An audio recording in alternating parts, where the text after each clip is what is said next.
नमस्कार। आज हम भारत से जुड़े कुछ हालिया घटनाक्रमों पर नजर डाल रहे हैं। ये हमें करीब 24 जून 2025 के आसपास की भू राजनीतिक और आर्थिक तस्वीर दिखाते हैं। हमारे पास कई तरह के सूत्र हैं, कुछ मौसम पर, कुछ अर्थव्यवस्था पर, अंदरूनी राजनीति, विदेश नीति, सब कुछ है जी।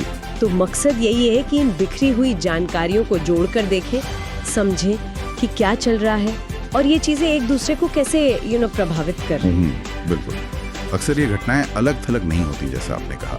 पर्यावरण में कुछ होता है तो उसका असर अर्थव्यवस्था पर दिखता है, और सरकार की नीतियां वो समाज और अंतर्राष्ट्रीय संबंधों दोनों पर असर डालती हैं। हाँ, तो चलिए कोशिश करते हैं इन कड़ियों को जोड़ने की। बिल्कुल। शुरुआत करते हैं मौसम से। आजकल काफी चर्चा में है। वैसे भी दिल्ली में मानसून थोड़ा जल्दी आने की उम्मीद है। अच्छा। हाँ, लेकिन इससे भी ज्यादा चौंकाने वाली बात यह है कि मई 2025 वो 1901 के बाद का सबसे ज्यादा बारिश वाला महीना रिकॉर्ड हुआ है। अरे बाप रे। हाँ, मतलब मौसम का मिजाज तो काफी बदलावा लग रहा है। हाँ, और ये जो एक्सट्रीम वेदर है, मतलब चरम मौसम की स्थितियां, ये सीधे सीधे जल प्रबंधन की अहमियत बढ़ा देती हैं। सही बात है। और इसी से जुड़ी एक खबर असम से भी है। वहाँ ब्रह्मपुत्र और तुलसी नदियों पर जल प्रबंधन की बड़ी योजनाएं बन रही हैं। अच्छा। इसमें तुलसी नदी पर एक 55 मेगावाट का हाइड्रो पावर प्रोजेक्ट भी शामिल है, ऐसा सुनने में आया है। अच्छा, पानी की बात चल ही रही है तो एक और बड़ी खबर है। सिंधु जल संधि, उसे निलंबित करने और पाकिस्तान को पानी की आपूर्ति रोकने का फैसला लिया गया है। हाँ, ये बहुत बड़ा डेवलपमेंट है। ये तो एक बड़ा रणनीतिक कदम लगता है ना? निश्चित रूप से। और ये सिर्फ कोई तात्कालिक भू राजनीतिक दबाव का मामला शायद ना हो। संभव है कि ये भारत की बदलती हुई एक लॉन्ग टर्म जल सुरक्षा रणनीति का हिस्सा हो, खासकर जैसे जलवायु परिवर्तन के खतरे बढ़ रहे हैं। हाँ, बिल्कुल। इसका असर तो पूरे दक्षिण एशिया के वाटर इक्वेशंस पे पड़ सकता है। सही कहा। अच्छा, अब आते हैं थोड़ा इंफ्रास्ट्रक्चर पर। यहाँ एशियाई विकास बैंक ADB, उसने अगले 5 सालों के लिए करीब 75,000 करोड़ रुपए, मतलब लगभग $10 बिलियन, काफी बड़ी रकम है। हाँ, बहुत बड़ी रकम के कर्ज का ऐलान किया है, और ये पैसा शहरी इंफ्रास्ट्रक्चर पर खर्च होगा। बिल्कुल। और इसमें क्या क्या शामिल है? मेट्रो है, रीजनल रैपिड ट्रांजिट सिस्टम यानी RRTS। हाँ, वो तेज ट्रेनें जी, जो शहरों और आसपास के इलाकों को जोड़ती हैं। फिर इलेक्ट्रिक वाहन यानी EV और सौर ऊर्जा, ये सब भविष्य के प्रोजेक्ट्स हैं इसमें। ये कहीं ना कहीं शहरीकरण को ज्यादा सस्टेनेबल बनाने और आर्थिक विकास को गति देने की कोशिश लगती है। और आर्थिक विकास की बात चली है तो IMF और क्रिसिल दोनों का ही अनुमान है कि FY 2025 में भारत की GDP वृद्धि दर 7% रहेगी। ये आंकड़ा तो काफी पॉजिटिव है। हाँ, बिल्कुल पॉजिटिव है।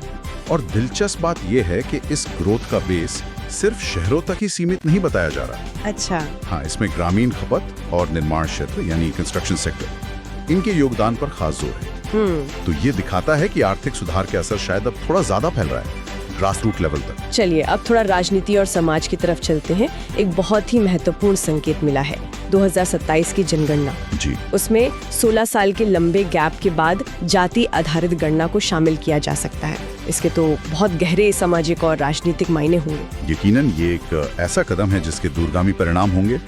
इस पर बहस भी जाहिर है काफी होगी। हाँ, बिल्कुल। और इसी के साथ अगर हम अंतर्राष्ट्रीय मंच पर देखें तो भारत वहाँ भी काफी सक्रिय दिख रहा है। जुलाई 2025 में रियो दी जेनेरियो में ब्रिक्स सम्मेलन होना है। हाँ, उसमें भारत की भागीदारी अहम होगी। और सिर्फ ब्रिक्स ही नहीं, जापान के साथ भी समुद्री सहयोग बढ़ाने पर जोर है।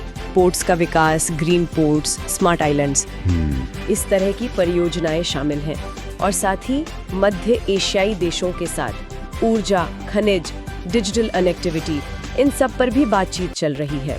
हाँ, ये सब दिखाता है कि भारत एक तरह से मल्टी एंगल विदेश नीति अपना रहा है, मतलब अलग अलग देशों और समूहों के साथ अपने हितों के हिसाब से संतुलन बना रहा है। बिल्कुल। अच्छा, घरेलू मोर्चे पर देखें तो छत्तीसगढ़ तेलंगाना सीमा पर ऑपरेशन ब्लैक फॉरेस्ट में नक्सलियों के खिलाफ सुरक्षा बलों को कुछ सफलता मिली है। जी, ये सुरक्षा की दृष्टि से अहम खबर है। आर्थिक जगत से कुछ और सुर्खियां भी हैं जिन पर ध्यान देना चाहिए। बताइए। जैसे अडानी एयरपोर्ट्स, वो अंतर्राष्ट्रीय विस्तार के लिए $750 मिलियन जुटा रहे हैं। और अमूल?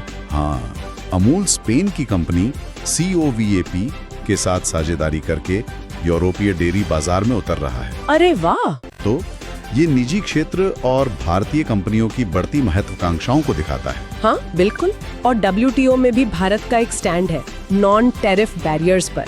जी, मतलब टैक्स के अलावा जो व्यापार में रुकावटें होती जी। हैं, उन पर ज्यादा पारदर्शिता की मांग कर रहा है भारत। हाँ, ये वैश्विक व्यापार नियमों को अपने फेवर में लाने की कोशिश है, कह सकते हैं। बिल्कुल।